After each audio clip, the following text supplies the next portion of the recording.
Everything I'm about to tell you happened when I was very young. I must have been around 10 or 11 years old, at a time when life was radically different from what it is now. I'm 67 today, so you can do the math and realize just how long ago this was. Even now, parts of the Appalachian Mountains remain isolated. But more than 50 years ago, that isolation was absolute. Resources were scarce, communication was unreliable, and poverty was everywhere. Although it was a different kind of poverty than what people imagine today. My family lived entirely off what the land could provide, just like everyone else in that area. Farming, hunting, trading, and sharing were how we survived, and the sense of community was incredibly strong. No one ever went hungry, because whatever one family lacked, another could make up for. If we had potatoes, our neighbors had cabbage, and things naturally balanced themselves out. Because of how close and interdependent everyone was, Christmas was something we shared as a community. We would all gather at the church, set up a long table, cook a massive meal, and eat together. There were no gifts exchanged, mostly because consumerism hadn't reached us yet, but also because the focus was on time and taking care of one another. I still miss that version of Christmas, when people mattered more than what they owned. But I'm getting ahead of myself. That particular Christmas was brutally cold, colder than usual, even for that region. The church had 3 fireplaces burning constantly, but they needed to be fed, so the older folks sent the younger ones out to gather firewood. It wasn't optional, and no one complained. It was simply how things worked. Lucas and I paired up immediately. We always did. Looking for firewood felt like a game to us, because not every piece was usable. Most of it was damp from snow and ice, so we had to find specific logs that would actually burn. If we couldn't find enough, we'd have to walk back to our houses and bring some ourselves. The village had no more than 20 homes scattered through the forest, with the church standing farther away than any of them. My father used to say the church was built at that distance on purpose, that the walk there was meant to be intentional, a time to reflect on your sins before asking for forgiveness. And the walk back home was meant to reflect on what you'd learned and how you could be better in the days ahead. For us kids, though, it was just a chance to run freely through the woods and turn everything into a game. That's exactly what we were doing as we searched for wood, joking around, daring each other, pretending not to be scared of anything. We both knew we weren't allowed to wander too far from the parts of the forest we knew well. There were predators, countless ways for a child to get lost, and plenty of old stories about things that lived in the woods, things the adults spoke about quietly. We believed those stories were real, but at that age, fear never fully outweighs curiosity, and mostly we just wanted to play. We had been in the forest for maybe 15 minutes when we heard footsteps behind us. At first, I assumed it was another kid. Maybe one of the younger ones trying to follow us. I remember looking around and seeing nothing, so we kept going. But with every step, a strange sensation began to creep over me. A deep chill that had nothing to do with the cold. Like the forest itself had gone still, and every hair on my body stood on end. I asked Lucas if he felt okay, and he told me he didn't, that something felt wrong, and that he wanted to go back. That was when we turned around, and almost immediately heard the footsteps again, closer this time. I tried to call out, forcing my voice to sound steady, asking who was there, but there was no response. We stood there for what felt like forever, scanning the trees, until Lucas grabbed my arm and pointed north. His finger wasn't aimed at the ground, or the bushes, but upward, toward the top of a tree. When I followed his gaze, I saw it. The panic hit me in waves as my eyes adjusted, and details became clearer as Lucas's grip tightened painfully around my arm. It had the shape of a man, but nothing about it felt human. Its eyes were far too large for its face, grotesquely oversized and glowing a sickly yellow. We weren't close to it, and yet I could see those eyes clearly, unmistakably. Then it made a sound I still struggled to describe. Something guttural and wrong. Something that didn't belong in any living creature I'd ever known. A second later, it dropped from the tree. It hit the ground and immediately began moving toward us. Not standing upright, but crawling and running at the same time, impossibly fast, its movements deliberate and controlled. We didn't have time to think. We screamed and ran toward the church, but we were too far away for anyone to hear us. The cold air burned my throat as I screamed, my legs slipping in the snow as panic pushed me forward. I remember the fear being so overwhelming that everything else disappeared. All that mattered was reaching the church. I couldn't see anything but the snow beneath my feet and the certainty that I was running the right way. When the church finally came into view, I screamed again, and I saw everyone pouring out of the building, confusion and fear written across their faces. My parents ran toward me, and I screamed for everyone to go back inside. No one listened. I ran straight into the church, and everyone followed behind me. That was when the fear changed into something colder. I heard Lucas's mother asking where he was. I was certain he had been right behind me. We had started running together. The only thing I could manage to say, my voice shaking and tears streaming down my face, was that he was behind me. There was no Christmas that year. There were searches, day after day, week after week. The forest was combed for months, but Lucas was never found. People asked me repeatedly what I had seen. I expected doubt, disbelief, even anger. None of that came. Everyone believed me. Everyone in that community had seen things in the forest at one point or another. Everyone knew that whatever I had seen, it was real.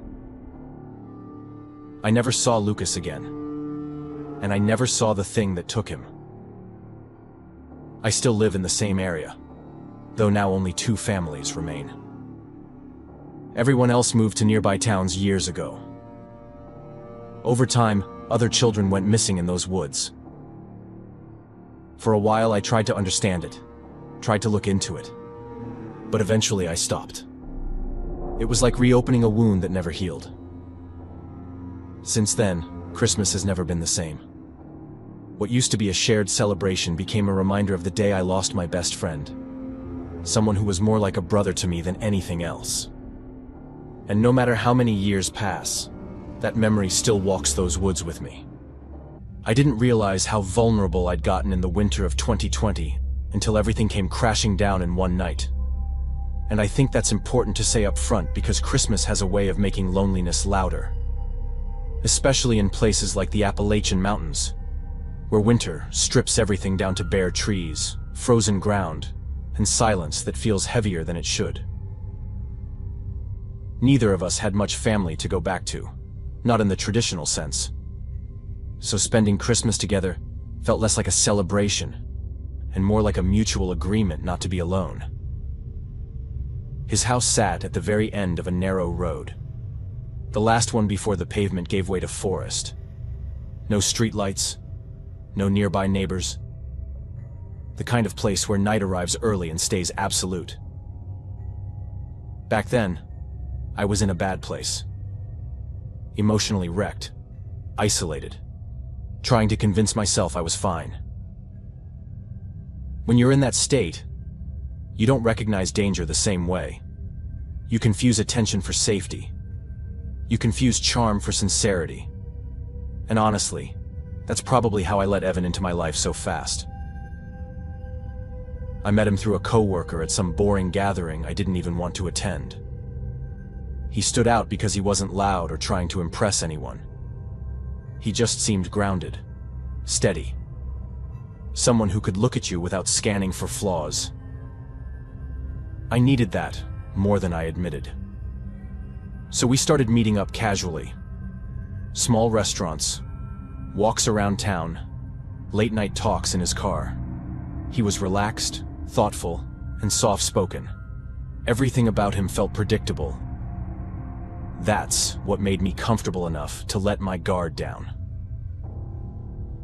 He invited me over for Christmas, telling me he'd cook something simple, that it'd be a quiet evening. Like I said, I didn't have any family to spend the holiday with. I was genuinely alone, so it felt like the perfect time to go over to his place. His house was older, a little run down in ways that told you a young guy lived there alone. Mismatched furniture, a couple of repairs half finished, drafty windows, but it was clean and warm. He'd put actual effort into setting up the place for the night. Blankets on the couch, something simmering on the stove. I remember thinking I hadn't felt that safe in months. Outside, snow drifted lightly, just enough to mute the forest, and the wind slid along the siding in long, hollow breaths.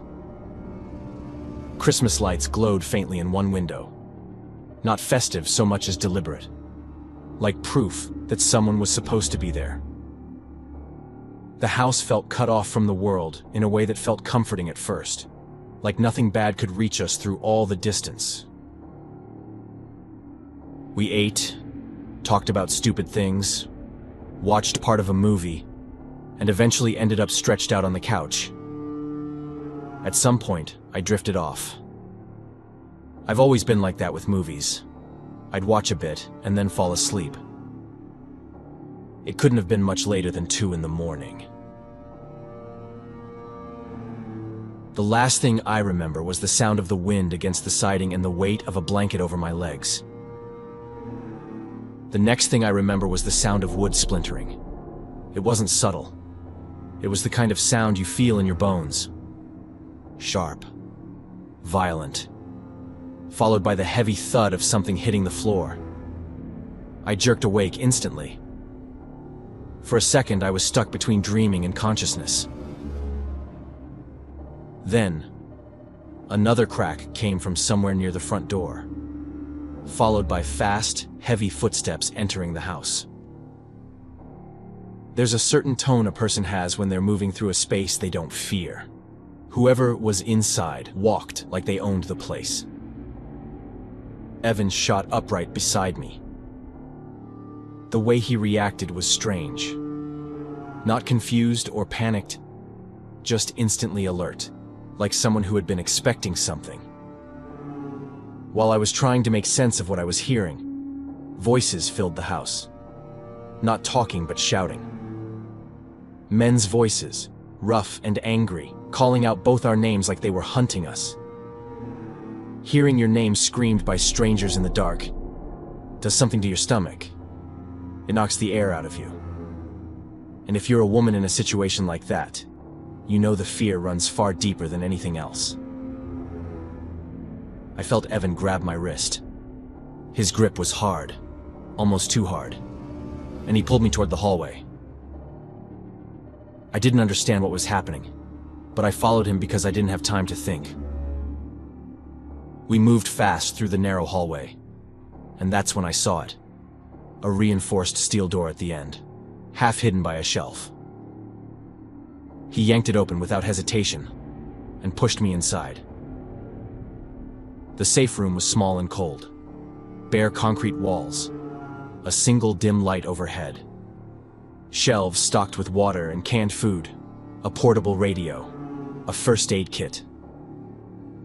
There were no windows and no sound insulation. Everything happening outside felt amplified, like the walls were thin enough to breathe through. The door slammed shut behind us, and the lock clicked several times, loud and metallic. The men in the house kept shouting our names. They walked through the rooms, kicking things over, slamming doors, hitting the walls hard enough that dust fell from the ceiling.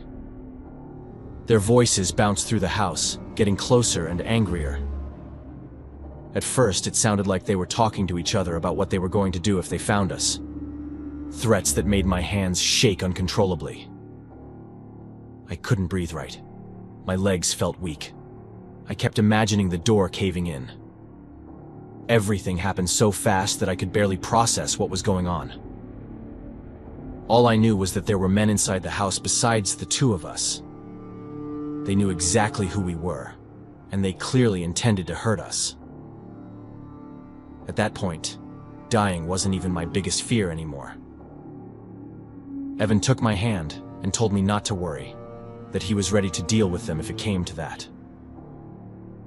The way he said it felt wrong, unsettling in a way I couldn't immediately explain.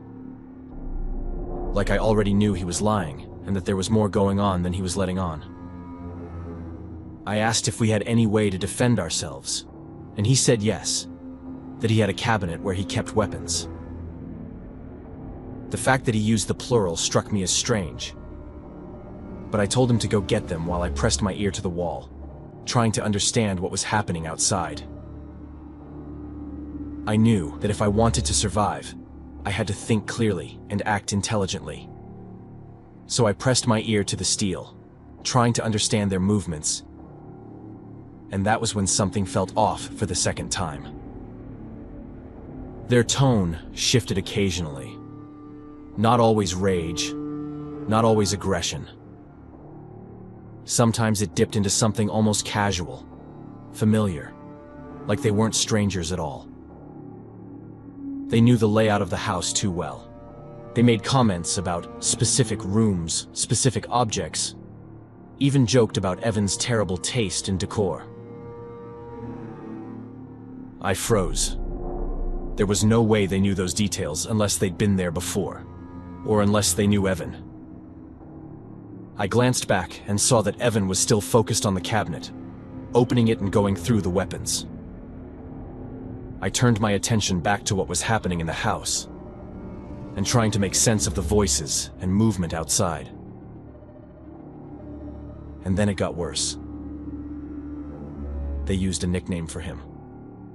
Something short. Something intimate. Something only friends would say. They tossed it around like a joke, mocking him, making fun of how scared his girl must be right now. Up to that point, I still hadn't imagined that Evan suspected anything at all. I assumed he thought we were being robbed, and that the way he was reacting was simply his personality coming through under pressure. After all, I didn't really know him that well. I turned toward him and said that this wasn't a robbery, that it was staged.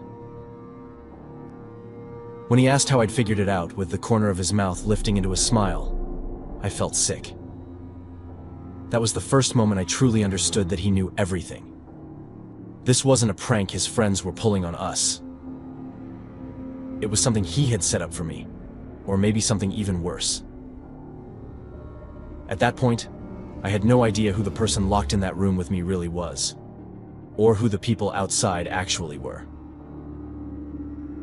I backed away from the door slowly, the truth forming in pieces that made me want to throw up.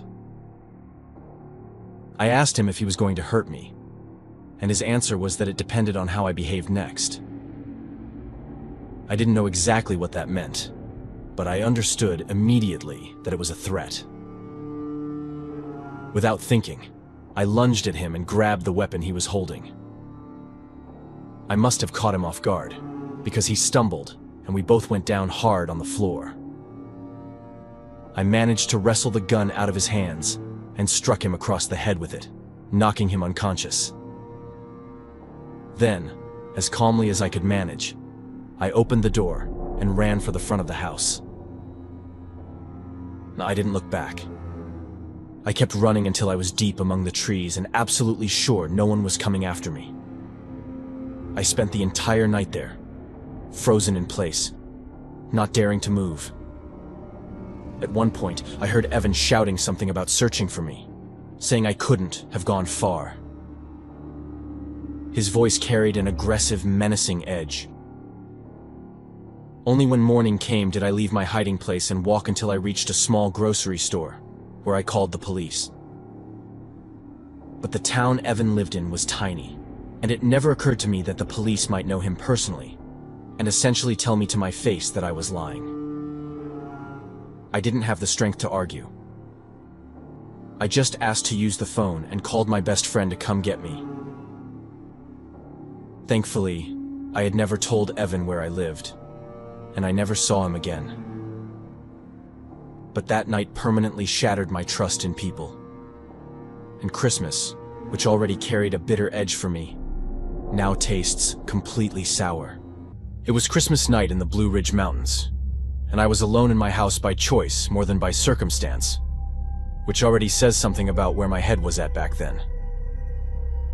I'd moved there a few years earlier after a messy divorce and ended up in this tiny mountain village with maybe a dozen houses stretched along a narrow road that dead-ended into the forest. Mine sat just a little farther out than the rest. Not remote enough to be off-grid, but far enough that at night the darkness felt thick, like it had weight to it. No streetlights. No passing cars after a certain hour. Just trees, snow, and silence. Christmas had never meant much to me after my family drifted apart, so I didn't travel. I spent the day doing small, pointless things. Making soup I barely touched, wrapping a single gift for a coworker, and letting the TV play old holiday movies mostly for the noise. Outside, it snowed on and off all day. The kind of slow, quiet snowfall that makes everything feel muffled and distant. By nightfall, the temperature dropped sharply, and the house started making those familiar winter sounds. The soft pops in the walls, the low hum of the heater cycling on and off. I remember feeling oddly exposed, like being alone was louder than usual. And I kept moving from room to room for no real reason, just to reassure myself the space was still mine.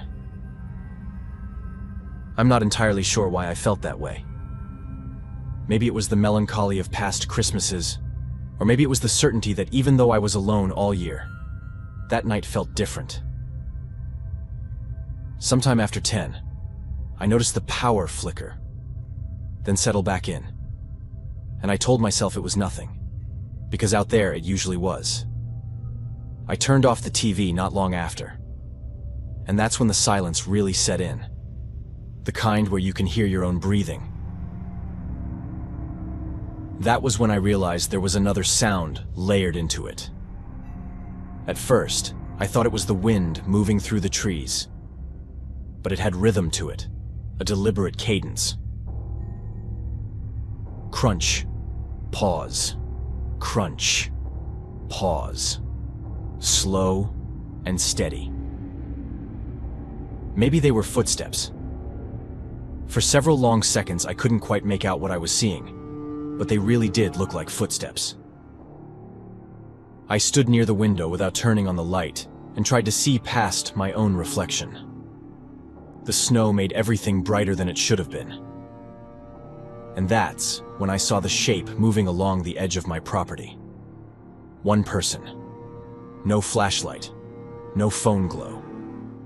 Just a dark figure cutting across the white ground where nobody had any reason to be that late on Christmas night. I tried to tell myself not to be so on edge, that maybe it was just one of the neighbors or someone from town stopping by to check on me. Maybe even to wish me a Merry Christmas.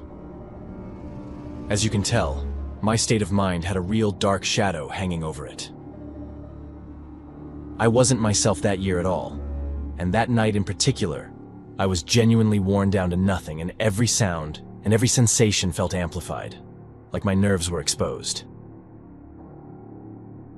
I stayed there at the window trying to figure out who it was, or rather, which neighbor it might be. But it didn't seem like any of them. Maybe it was a family member who had come to spend Christmas with someone, But if that was the case, what was he doing there? I didn't turn on any lights. I stayed there in the dark, waiting for the person to move or give some sign of what they were doing. Minutes passed, though I don't really know how many. I only know that the more time went by, and the longer that person stood there quietly staring at the house, the more anxious and stressed I became. Time stretches in moments like that. Eventually, the person moved again, closer this time, angling toward the side of the house where there were fewer windows and where the slope dropped away into the woods. That's when the fear really settled in. I hoped it was a neighbor or someone I knew, but I didn't recognize that person. And they were approaching my house in the middle of the night for no apparent reason. I backed away from the window and moved through the house as quietly as I could, checking locks, touching door frames, grounding myself in the reality of solid things. The house was properly locked. Everything was where it should be.